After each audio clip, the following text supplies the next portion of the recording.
if you want to increase value, you either increase your revenue, so you go and find more lines of work to go sell from. You decrease your cost, which is not easy with tariffs and other things happening. No, no. And it's not even that simple. But like, even in my space, I started to notice that all the valuation experts would charge $10, $15, $20,000 retainers to do some work. So I was like, you know what?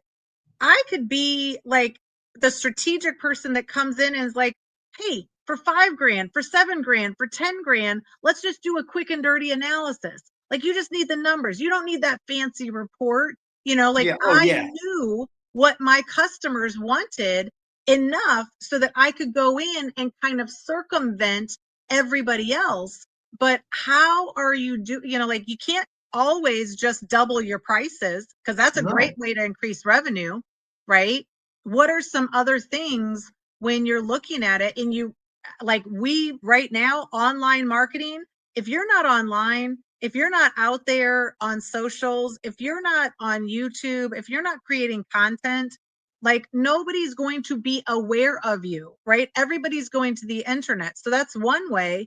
But where are you seeing from a cash management position? Like, if I'm saturated in a certain market and I'm doing my research to enter into other markets, I might have to cut my prices to enter into those markets.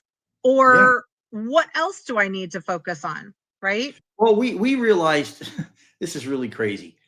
We realized, first off, let me say one thing about you and other people who would do what you do.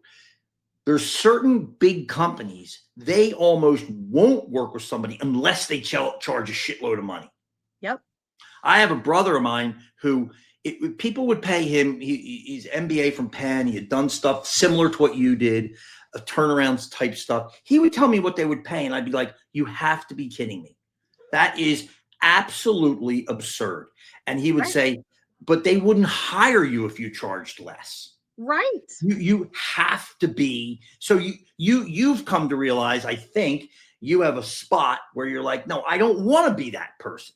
And Right. probably because you can't be, in some way or another. He did have other people that he could draw on, and he so happens to be the one that I used when I was preparing my business to sell, as to get it ready, because I wanted to look a little fancy. But he didn't charge me anything, so I got the benefit of. Well, he did. No, I shouldn't say that. I did compensate him, Well, but not. and part of that was from our experience in helping companies negotiate to sell, right? A lot of our clients would get somebody coming and saying, hey, we want to buy you. So we would negotiate the transaction. What I realized is that if you have a report in your folder and due diligence comes and they're like, hey, have you ever had a valuation report? You look like the jerk if you're like, yeah, I did, but I'm not giving it to you. As Yeah, opposed to, I realize, like, my clients, they don't need reports. Okay, guess what? I don't want to write reports, right? yeah, So why don't I offer you the calculations and present it to you, and you use that information to benchmark your profitability now, your value now. Where do you want to be?